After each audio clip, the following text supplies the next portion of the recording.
Hello everyone, welcome back to my YouTube channel. तो जैसा कि आपको पता है, हम कंज्यूमर प्रोटेक्शन एक्ट का जो टॉपिक है वो कर रहे थे। उसमें मैंने पार्ट 1 बनाया है। आशा है कि आप लोगों ने देख लिया होगा। कल मैंने अपनी वीडियो में कंज्यूमर प्रोटेक्शन एक्ट को कंज्यूमर पॉइंट ऑफ व्यू से एक्सप्लेन किया था। आज हम कंज्यूमर प्रोटेक्शन एक्ट की इम्पोर्टेंस को बिजनेस पॉइंट ऑफ व्यू से एक्सप्लेन करेंगे। Long term interest of business. देखिए, कोई भी बिजनेस अगर कंज्यूमर को ध्यान में रख रहा है और उसे ध्यान से सुन रहा है, उसकी दिक्कतें सुन रहा है, उसे मिसलीड नहीं कर रहा है, तो इसलिए कंज्यूमर उससे सुखी होगा और बार बार उसके पास आएगा। और सेकेंडरी दूसरों को भी बताएगा कि इनका प्रोडक्ट अच्छा है, इनका सामान अच्छा है, मैं सेटिस्फाइड हूँ। तो ये बिजनेस के लिए भी एक अच्छा पॉइंट है। ऑब्वियस सी बात है, अगर आप चाहते हो कि जो भी प्रोडक्ट यूज़ कर रहा है वो खुश हो, कोई भी कंज्यूमर, तो आपको भी उसे अच्छे प्रोडक्ट देने होंगे, उसे कुछ भी मिसलीड नहीं करना होगा और उसे अच्छी सर्विसेज प्रोवाइड करनी होगी। जैसे अमेज़न क्यों इतना अच्छा चल रहा है? बिकॉज़ इनके पास रिटर्न का ऑप्शन था, रिप्लेस का ऑप्शन था, तुरंत आपका रिफंड हो जाता है। आप कोई भी सामान खरीदते हो, यदि आपको नहीं पसंद है तो आप उसको रिप्लेस कर सकते हो। और आपको अगर लेना ही नहीं है तो आपका रिफंड वापस आ जाता है। तो कोई भी आपके पास स्कैम नहीं होता है।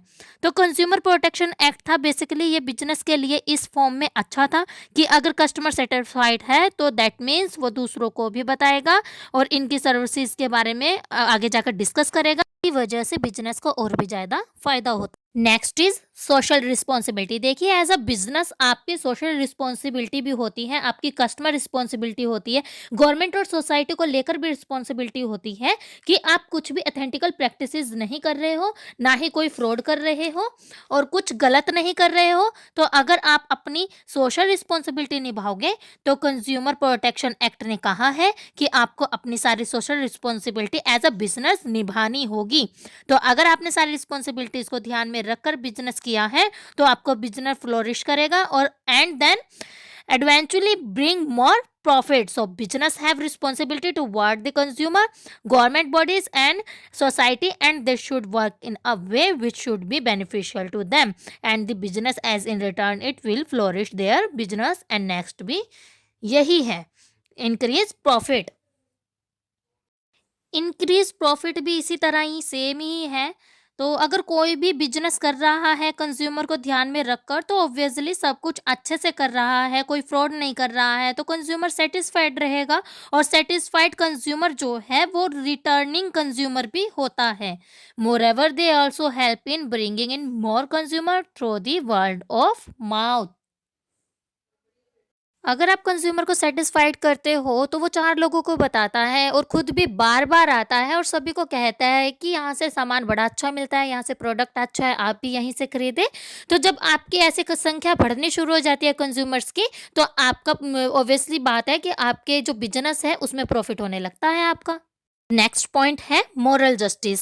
देखिए, हर बिजनेस की एक मोरल ड्यूटी होती है, सोसाइटी को लेकर, कंज्यूमर को लेकर, गवर्नमेंट को लेकर। तो आपने अगर अपनी सारी ड्यूटीज प्ले करनी है तो उस सोसाइटी, कंज्यूमर या गवर्नमेंट को हैम्पर नहीं करना होता, नुकसान नहीं पहुंचाना होता। तो मोरल जस्टिस भी प्रोवाइड करना है और बिजनेस को उनको कोई एक्सप्लेनेशन नहीं कराना है, अडल्ट्रेशन नहीं करनी है, अनफेयर प्रैक्टिसेस या फिर डिफेक्टिव प्रोडक्ट नहीं देने हैं, मिसलीड नहीं करना है, ना ही कोई फ्रॉड करना है। सारे इंग्रेडिएंट्स बताने हैं, फेयर प्राइस देना है और फेयर वेट भी देना है, कोई धोखाधड़ी नहीं करनी है।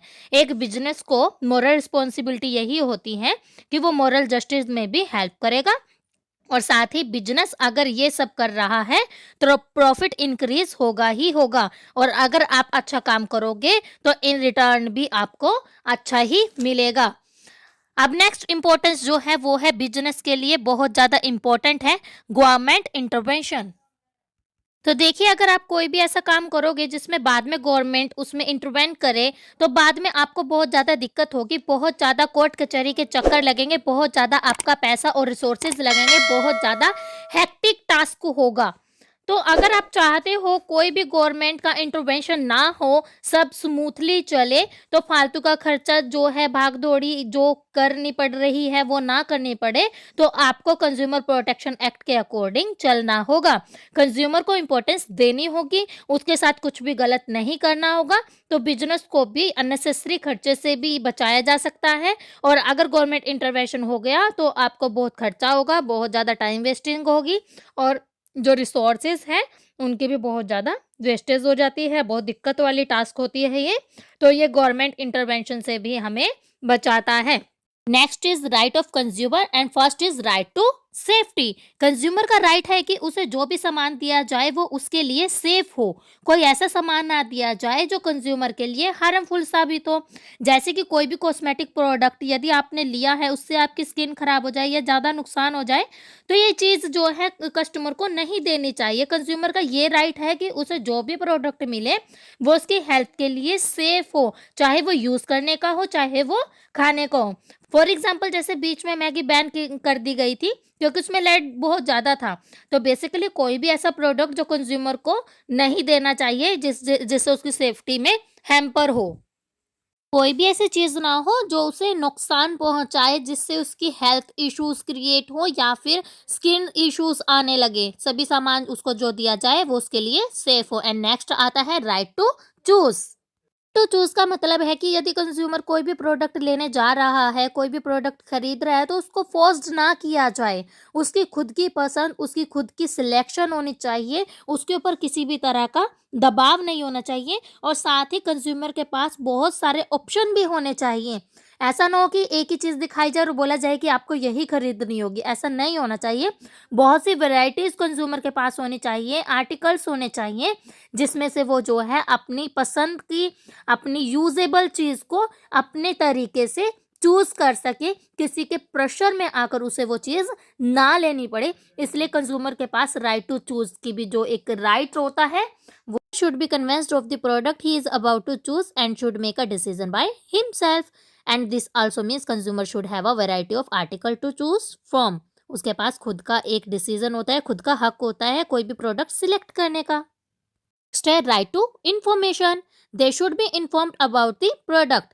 कोई भी प्रोडक्ट यदि कोई कंज्यूमर खरीदता है तो वो जो भी प्रोडक्ट खरीद रहा है उसके ऊपर फुल इंफॉर्मेशन जो है दी हुई होनी चाहिए। The product packaging should list the detail which should be inform to the consumer and they should not hide the same और प्रोवाइड फॉल्स इंफॉर्मेशन। जो भी कंज्यूमर चाहे वो खाने की चीज़ खरीद रहा है या कोई और अदर प्रोडक्ट खरीद रहा है, तो उस पर इंफॉर्मेशन कंप्लीट होनी चाहिए, प्राइस होना चाहिए, एक्सपायरी डेट होनी चाहिए, इंग्रेडिएंट्स होने चाहिए, या फिर उसको कैसे यूज़ करना है या किस एज में किस एज के पर्सन के लिए है वो रिक्वायर्ड। तो इस तरह से फुल होना चाहिए। उसके ऊपर FSSAI मार्क होना चाहिए, स्टैंडर्ड मार्क्स होने चाहिए, लाइसेंस नंबर होना चाहिए। उसे एक तरह से फुल इंफॉर्मेशन वाले प्रोडक्ट ही प्रोवाइड करवाए जाए। ऐसा ना हो कि दिखाया कुछ गया और दिया कुछ और गया हो। नेक्स्ट आता है राइट टू सीक रिड्रेसल। तो बेसिकली कोई भी प्रोडक्ट है उससे कंज्यूमर सेटिस्फाइड नहीं है, तो उसका राइट बनता है कि वो उस प्रोडक्ट को वापस कर सके या रिप्लेस कर सके, जैसे कि ऑनलाइन शॉपिंग में होता ही है। तो कंज्यूमर प्रोटेक्शन एक्ट के अकॉर्डिंग 3 टायर सिस्टम है रिड्रेसल का, जो मैंने आगे वीडियो में डिस्कस किया हुआ है और मैं जब वीडियो आगे बनाऊंगी तो दोबारा से डिस्कस भी कर दूंगी। तो अभी बस इतना समझिए कि कंज्यूमर का राइट है कि अगर कोई भी प्रोडक्ट में दिक्कत है तो उसका सल्यूशन उसे प्रोवाइड करवाया जाए। उसकी चीज़ को लेकर के उसको ऐसा ना बोला जाए कि ये अब वापस नहीं होगी। ये उसका हक है, वो उसे वापस कर सकता है यदि उसे पसंद नहीं आ रहा है। आप ऑनलाइन शॉपिंग्स में देखते हो, हमें कोई चीज़ पसंद नहीं आती है तो हम रिप्लेस कर देते हैं या फिर रिटर्न कर देते हैं और फिर जो हमारा पैसा होता है वो रिफंड हो जाता है इस एक्ट के according. We have a three-tier system of redressal according to the Consumer Protection Act 1986। And next fifth है राइट टू कंज्यूमर एजुकेशन। तो कंज्यूमर्स के पास ये एक एजुकेशन का भी राइट होता है कि उनकी जो भी वो प्रोडक्ट्स खरीद रहे हैं उनको उनके राइट के अकॉर्डिंग फुल इंफॉर्मेशन दी जाए and should be made well aware of the rights and responsibility of the government. और कोई भी प्रोडक्ट है तो उस पर अवेयरनेस होनी चाहिए। ये राइट टू अवेयरनेस भी उसका ही एक राइट होता है और रिस्पॉन्सिबिलिटी होती है गवर्नमेंट की कि एक अच्छा अच्छा प्रोडक्ट उनको प्रोवाइड कराएँ। ये 5 राइट्स है कंज्यूमर के। नेक्स्ट वीडियो में मैं आपको रिस्पॉन्सिबिलिटी ऑफ कंज्यूमर के बारे में बताऊँगी। आशा है कि आपको ये वीडियो क्लियर हो गया होगा। Thank you so much everyone for watching the video. I hope आपको ये वीडियो क्लियर है and there are any doubts let me know in their comment section. I try to solve their doubts and कोई video बनवानी हो किसी study topic पर तो आप वो भी बता देना और वीडियो अच्छी लगे तो लाइक शेयर एंड सब्सक्राइब ज़रूर कर देना।